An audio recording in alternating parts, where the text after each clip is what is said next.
Tem um artista, eu acho que deve ser coreano, no TikTok, e ele faz pinturas assim nas paredes. E é um negócio assim tão impressionante, a capacidade que ele tem de transformar, né? Ele tinha assim uma escada, aí você terminava uma escada e tinha assim uma espécie de parede no final da escada. E aí naquela parede ele pintou um urso numa grade, um urso gritando ali atrás das grades.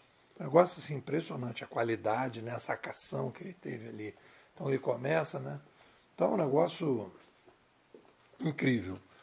E aí você vai vendo no TikTok, eu estava ontem vendo uma menina tocando violão, tocando Mozart no violão, e aí você vai começando a ver pessoas que no passado, quando a gente pensava na capacidade de conhecer pessoas, né, você imagina que a filtragem dos talentos era feita pelas ferramentas que a gente tinha de filtragem.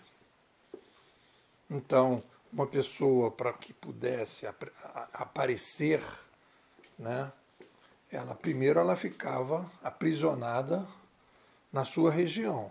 Ela não tinha como sair para outras regiões. E para que ela pudesse sair para outras regiões, que ela pudesse ser conhecida fora da sua cidade, ou fora do seu estado, até do país, ela precisaria passar pelos filtros que iam se colocando, e aqueles filtros têm os seus critérios, né?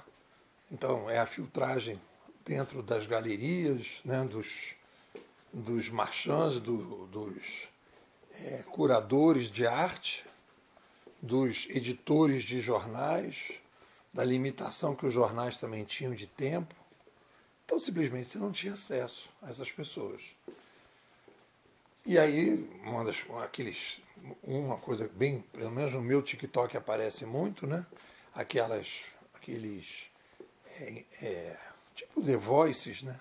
Que existem The Voices no mundo inteiro. Então esses The Voices você vê assim, pessoas que começam a cantar, você fala assim, cara, como é que pode essa pessoa cantar desse jeito, dessa forma? Então assim, é um negócio impressionante. Então a gente está aumentando, né? Porque as pessoas também vão sendo incentivadas, elas começam a ganhar dinheiro através da sua capacidade, dos seus talentos, e aquilo vai criando uma bola de neve. Porque um vai ouvindo o outro, aquilo vai estimulando.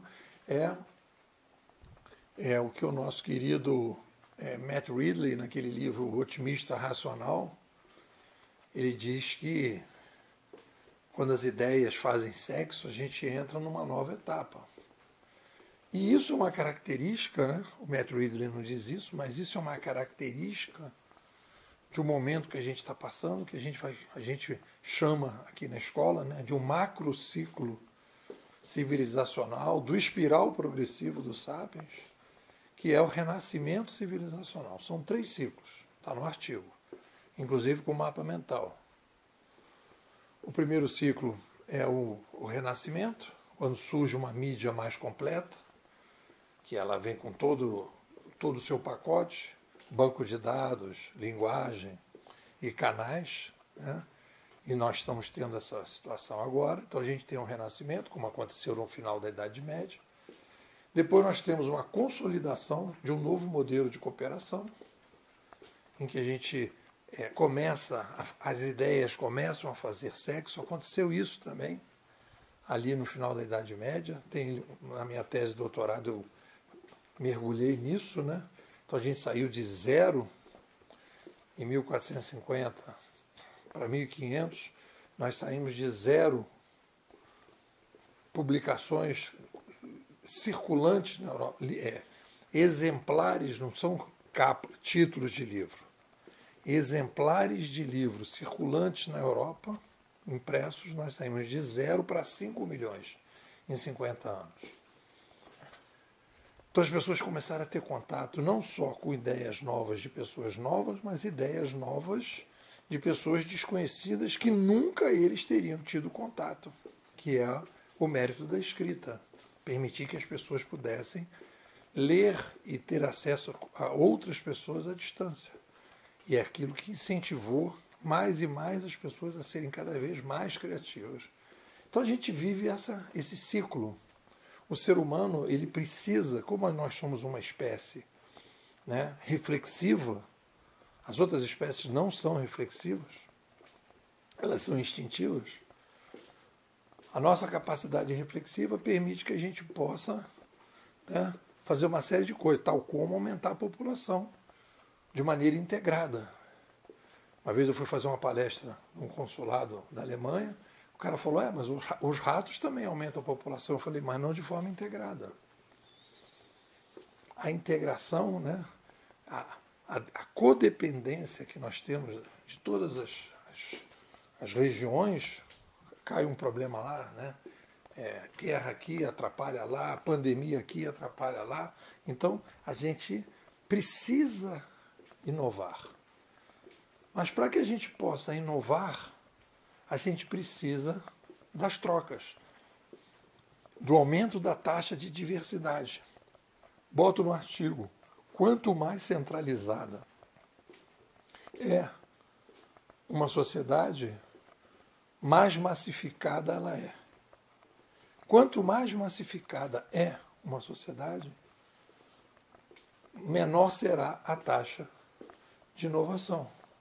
Mas ela vai repetir o que os outros fazem do que criar coisas novas.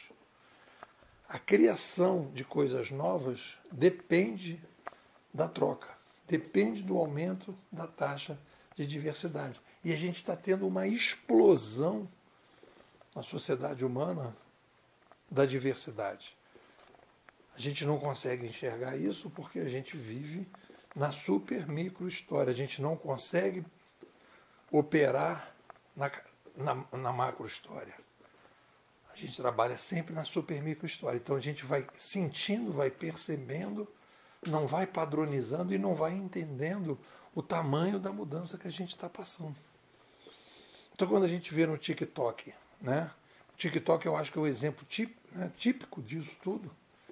Quando a gente vê artistas e criatividade, coisas e tal, você fala, cara, como é que pode? Onde é que saiu esse cara?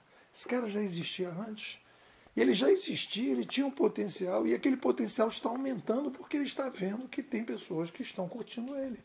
E aí ele vai colocando para fora e vai estimulando os outros a serem cada vez mais criativos. É isso, o que vocês dizem? Se você tem um perfil inquieto, demanda de visão consistente de cenário de médio e longo prazo, gosta de lógica e não desse mimimi que está aí no mercado, tem disciplina para escutar 19 minutos de áudio todos os dias, quer mais aprender do que aparecer, a Bimodais me parece ser um espaço de aprendizado inovador que é bem a tua cara. Veja aí o depoimento de quem está por aqui e já há bastante tempo. Thomas Rock, líder de prática de consultoria em cloud. A Bimodais me deu um choque de realidade. Viviane Laporte, empreendedora. A Bimodais consegue me explicar o porquê das coisas. Tereza Rodrigues, gameóloga na prática. A Bimodais é o respaldo teórico para toda a minha prática educacional inovadora. Léo Almeida, programador sênior. A Bimodais mudou o meu sistema operacional. Fernanda Popeu, oficineira de escrita digital. A Bimodais me dá lastro para entender o digital. Estamos começando o nosso 5º ano. A 9ª imersão de janeiro a julho de 2023. Você vai ter acesso ao material mais consistente no Brasil sobre ciência da inovação. Estou te convidando. Apenas R$ 700 no Pix. Você fica com a gente durante 6 meses, aprofundando a visão de cenário, entendendo o mundo digital e a inovação. O que você me diz?